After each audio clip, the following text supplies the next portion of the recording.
If you want to take credit, first, learn to take responsibility. Be different. Leave something worthy. And always remember that you can't take it with you. You're going to have to pass it on. Silicon Valley is responsible for some of the most revolutionary inventions in modern history. From the first oscillator built in the Hewlett-Packard garage, to the iPhones that I know you're holding in your hands. Social media, shareable videos, snaps and stories that connect half the people on Earth. They all trace their roots to Stanford's backyard. But lately, it seems, this industry is becoming better known for a less noble innovation. The belief that you can claim credit without accepting responsibility. We see it every day now, with every data breach, every privacy violation, every blind eye turned to hate speech, fake news poisoning our national conversation, the false miracles in exchange for a single drop of your blood. Too many seem to think that good intentions excuse away harmful outcomes. But whether you like it or not, what you build and what you create define who you are. It feels a bit crazy that anyone should have to say this. But if you've built a chaos factory, you can't dodge responsibility for the chaos. Taking responsibility means having the courage to think things through. And there are few areas where this is more important than privacy.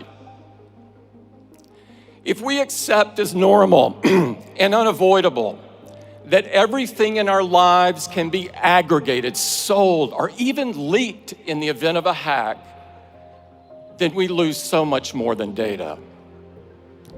We lose the freedom to be human. Think about what's at stake. Everything you write, everything you say, every topic of curiosity, every stray thought, every impulsive purchase, every moment of frustration or weakness, every gripe or complaint, every secret shared in confidence. In a world without digital privacy, even if you have done nothing wrong other than think differently, you begin to censor yourself. Not entirely at first, just a little, bit by bit. To risk less, to hope less, to imagine less, to dare less, to create less, to try less, to talk less, to think less. The chilling effect of digital surveillance is profound, and it touches everything. What a small, unimaginative world we would end up with. Not entirely at first, just a little, bit by bit. Ironically, it's the kind of environment that would have stopped Silicon Valley before it had ever gotten started. We deserve better. You deserve better. If we believe that freedom means an environment where great ideas can take root, where they can grow and be nurtured without fear of irrational restrictions or burdens, then it's our duty to change course. Because your generation ought to have the same freedom to shape the future as the generation that came before. Graduates, at the very least, learn from these mistakes. If you want to take credit, first, learn to take responsibility. Now, a lot of you, the vast majority, won't find yourselves in tech at all. That's as it should be. We need your minds at work far and wide because our challenges are great and they can't be solved by any single industry.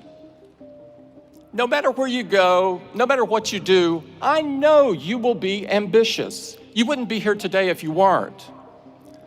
Match that ambition with humility, a humility of purpose. That doesn't mean being tamer, being smaller, being less in what you do.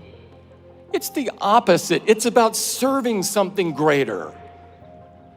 The author Madeleine L'Engle wrote, "Humility is throwing oneself away in complete concentration on something or someone else."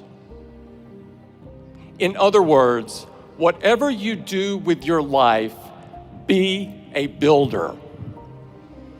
You don't have to start from scratch to build something monumental.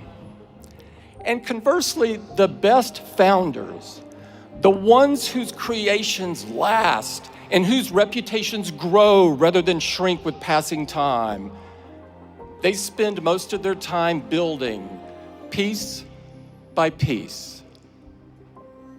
Builders are comfortable in the belief that their life's work will one day be bigger than them, bigger than any one person.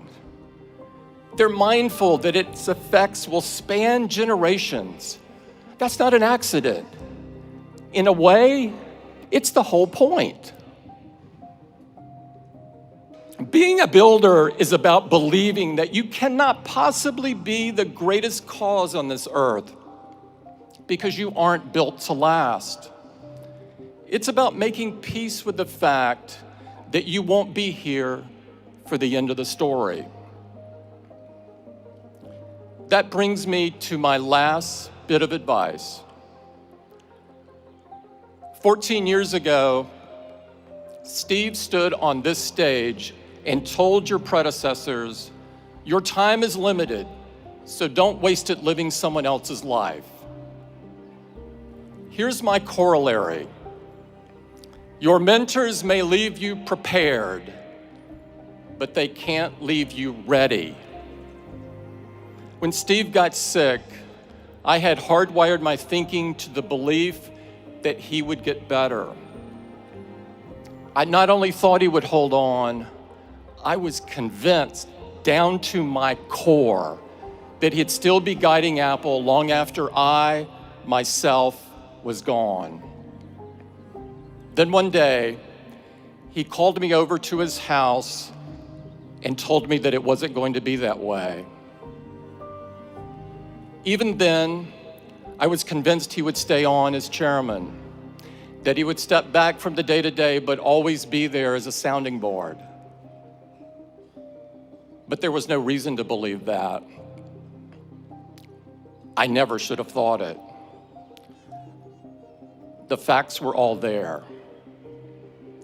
And when he was gone, truly gone, I learned the real, visceral difference between preparation and readiness.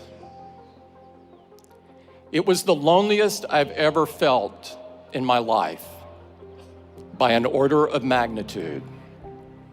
It was one of those moments where you can be surrounded by people, yet you don't really see, hear, or feel them. But I could sense their expectations. When the dust settled, all I knew was that I was going to have to be the best version of myself that I could be. I knew that if you got out of bed every morning and set your watch by what other people expect or demand, it'd drive you crazy. So what was true then is true now. Don't waste your time living someone else's life. Don't try to emulate the people who came before you to the exclusion of everything else, contorting into a shape that doesn't fit. It takes too much mental effort that should be dedicated to creating and building. You'll waste precious time trying to rewire your every thought, and in the meantime, you won't be fooling anybody. Graduates, the fact is, when your time comes, and it will, you'll never be ready. But you're not supposed to be. Find the hope in the unexpected. Find the courage in the challenge. Find your vision on the solitary road. Don't get distracted. There are too many people who want credit without responsibility. Too many who show up for the ribbon cutting without building anything worth a damn. Be different. Leave something worthy. And always remember that you can't take it with you. You're going to have to pass it on.